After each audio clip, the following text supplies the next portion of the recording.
Halo pemirsa, bagaimana kabar Anda hari ini? Semoga dalam keadaan sehat dan bahagia selalu. Berjumpa lagi dengan saya Solihatun di channel YouTube pribadi saya. Di kesempatan kali ini saya akan bahas tentang istri yang tersakiti oleh suaminya. Dalam menjalani suatu hubungan pernikahan, kerap kali seorang istri itu terzolimi ya. Entah pasangannya punya karakter yang buruk, punya sifat yang buruk, atau melakukan kesalahan-kesalahan besar seperti perselingkuhan, suka berbohong, suka main tangan, yang endingnya itu semua akan menyiksa istrinya sendiri. Tahukah Anda pemirsa, selain berakibat dosa, ternyata dengan menyiksa istri akan menimbulkan banyak sekali dampak yang akan dipetik dari perbuatan tersebut. Nah, dampak-dampak itu tentunya sangat merugikan, baik merugikan istri, suami, maupun anak-anak yang ada dalam pernikahan tersebut.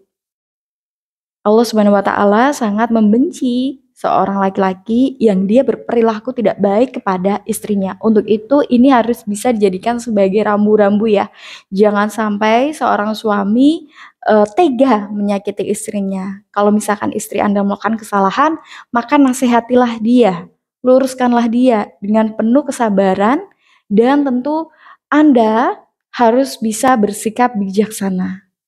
Tapi sayangnya banyak juga ya, dalam suatu hubungan, ada laki-laki yang sudah nggak sreg dengan istrinya, tapi dia nggak mau cerai. Endingnya malah dia menyiksa batin istrinya. Itu sangat-sangat tidak baik ya. Nah, ada pun beberapa dampak buruk dari istri yang tersakiti, antara lain yang pertama adalah bisa menimbulkan seret rezeki. Ya gimana mau lancar rezekinya kalau istrinya sendiri, orang yang paling dekat ternyata sering dizolimi. Jadi kalau misalkan para suami rezekinya seret ya, Anda harus bisa koreksi dulu dalam diri Anda gimana sifat dan juga sikap Anda kepada istri Anda selama ini. Apakah Anda sudah memperlakukan istri Anda dengan baik? Atau jangan-jangan ada tutur kata Anda atau perilaku Anda atau bahkan candaan Anda yang justru melukai hati istri Anda gitu. Karena memang terbukti ketika seorang suami zolim kepada istrinya, dia sengaja menyakiti istrinya, itu akan membuat keberkahan jadi hilang. Kemudian yang kedua adalah bisa membuat anak-anak dalam pernikahan tersebut jadi tidak bisa dinasehati atau susah dinasehati. Karena mungkin dia melihat ya perilaku dari ayahnya kepada ibunya yang tidak baik. Anak bisa timbul rasa nggak suka, rasa benci, sakit hati juga. Sehingga nasihat-nasihat dari orang tuanya, terutama ayahnya ini malah diabaikan. Dia menganggap bahwa ayahnya ini bukanlah sosok yang bisa jadi panutan. Gitu. Terutama nih kalau misalkan Anda melakukan pertengkaran di depan anak. Anda menyalahkan istri Anda di depan anak Anda, atau sampai berteriak-teriak sehingga mereka mendengarnya. Itu bisa membuat mental anak jadi down, sehingga anak Anda yang dulunya penurut mungkin malah jadi gak karuan, ya. Karena hati-hati, mental yang sudah terluka itu susah sekali untuk disembuhkan, bisa timbul trauma, bisa timbul banyak sekali perasaan tertekan, bahkan stres. Bahkan juga bisa merusak prestasi anak. Untuk itu, poin kedua ini juga harus diperhatikan, karena kalau misalkan istri tersakiti, itu dampaknya bukan hanya kepada dia saja, tapi anak yang ia rawat juga akan terkena dampaknya. Tentu dalam pengasuhan anak juga akan bermasalah kan, istri suka disakiti sama suaminya, mentalnya kena, ketika dia mengasuh anak akhirnya nggak bisa maksimal, gitu. Jadi harus diperhatikan, karena ketika Anda melakukan sesuatu, pasti akan ada akibat yang timbul setelahnya.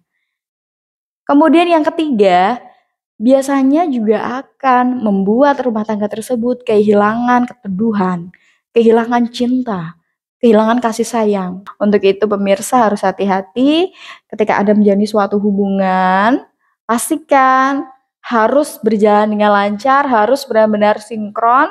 Kalau ada permasalahan sebesar apapun, jangan sampai ada niatan untuk menjatuhkan pasangan Anda. Ini tidak hanya berlaku bagi suami, tapi bagi istri juga, ya. Kalau misalkan suami Anda melakukan kesalahan, ada percekcokan atau perbedaan pendapat, harus diambil jalan tengahnya, jalan baiknya.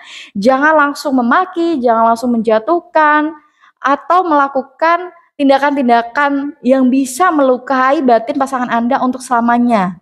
Contohnya seperti kabur dari rumah, atau misalkan Anda sengaja ngupload kesalahan pasangan di sosial media yang membuat semua orang tahu dan dia malu gitu ya.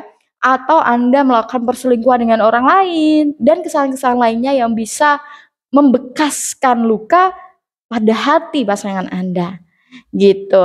Nah, itu tadi pemirsa, semoga dapat bermanfaat dan tentunya bisa menambah wawasan Anda ya pemirsa, agar ketika Anda merasa nggak nyaman dengan pasangan Anda tidak langsung semena-mena menyakiti dia. Kalau Anda punya pertanyaan seputar cinta, pernikahan, maupun motivasi hidup, Anda bisa tulis di kolom komentar di bawah ini ya pemirsa, atau bisa juga DM ke Instagram saya, Sholihatun Motivasi. Saya ucapkan terima kasih atas kebersamaan Anda. Saya tunggu Anda di video saya yang lainnya. Sampai jumpa.